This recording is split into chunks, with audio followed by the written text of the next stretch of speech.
bombastic side-eye, criminal offensive side-eye.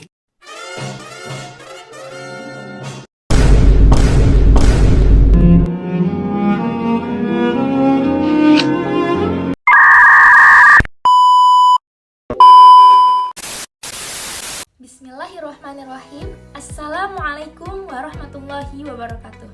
Alhamdulillahirabbil alamin.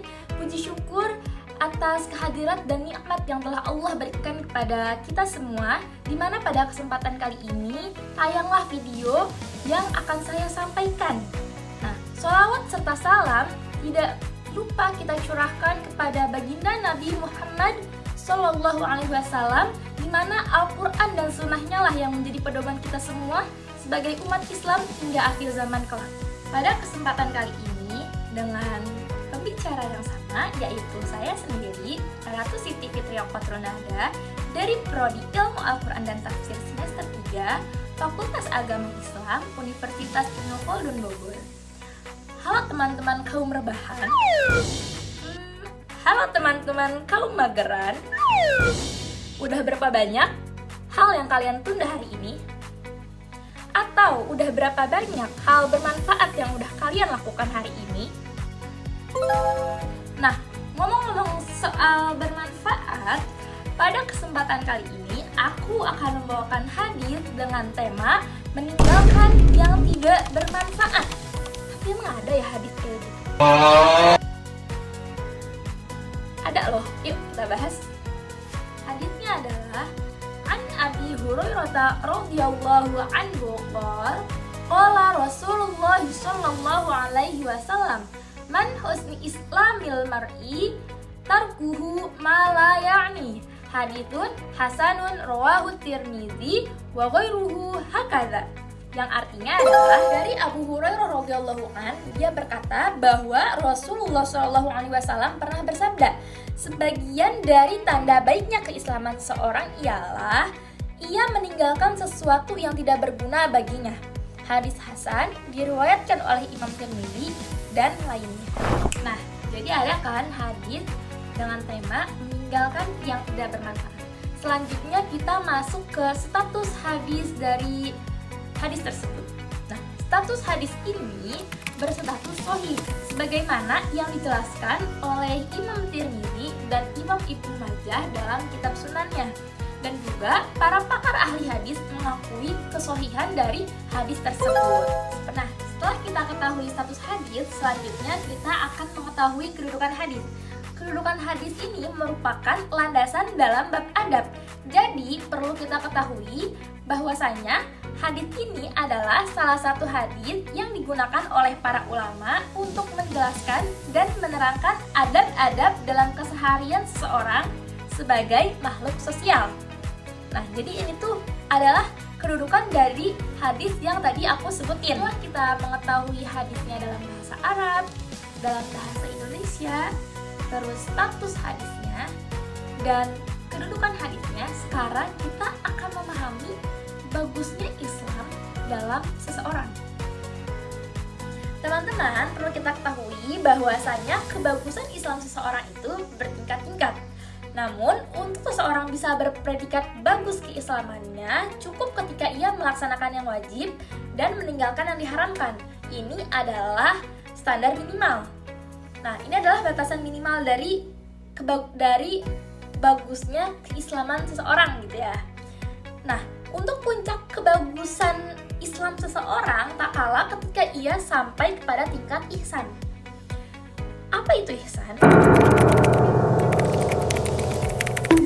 Ihsan itu sebagaimana yang dijelaskan oleh Nabi yang tercantum di kitab Arba'in Nawawi. Ketika Nabi ditanya oleh malaikat Jibril bertanya kepada Nabi Shallallahu Alaihi Wasallam, apa itu Islam, apa itu iman, dan apa itu ihsan. Yang akan kita bahas di sini adalah jawaban Nabi ketika ditanya oleh malaikat Jibril mengenai ihsan. Ini ada hadisnya, tapi yang akan aku sampaikan adalah terjemahannya ya teman-teman. Predikat ihsan itu adalah ketika kamu beribadah dengan khusyuk seolah-olah sedang melihat Allah. Bila mana kamu tidak bisa beribadah seolah-olah kamu sedang melihat Allah, maka sesungguhnya Allah melihatmu. Nah, dari sini kita bisa mengetahui bahwasanya seseorang mencapai derajat ihsan itu bila mana beribadah kepada Allah Subhanahu wa taala seolah-olah dilihat olehnya atau meyakini seolah-olah dilihat olehnya. Dan tingginya derajat kemuliaan seseorang di sisi Allah Subhanahu wa taala sesuai dengan kadar kebagusan keislamannya. Sekarang kita masuk ke pembahasan berikutnya, yaitu sesuatu yang penting. Apa sih sesuatu yang penting menurut agama itu? Sesuatu yang penting menurut agama ialah sesuatu yang bermanfaat baik di dunia dan di akhirat. Lalu, standar manfaat itu diukur dari apa sih? Standar manfaat itu diukur oleh syariat, sebagaimana yang telah kita ketahui bahwasanya yang ditetapkan oleh syariat itu pasti sesuatu yang bermanfaat, dan yang dilarang oleh syariat itu pasti sesuatu yang mudarat, bisa menimbulkan kerusakan, bahaya, dan merugikan. Nah, jadi agar kita bisa mengetahui sesuatu yang bermanfaat, kita juga harus mempelajari, mencari tahu, dan memahami syariat-syariat. Nah, memahami syariat-syariat itu juga sesuatu yang bermanfaat. Dan kita dianjurkan, bahkan diwajibkan untuk meninggalkan semua yang tidak penting. Karena demi kebagusan keislaman kita dan kemuliaan kita di sisi Allah Subhanahu wa taala. Kenapa semua aktivitas harus bermanfaat? Karena aktivitas kita itu akan dicatat.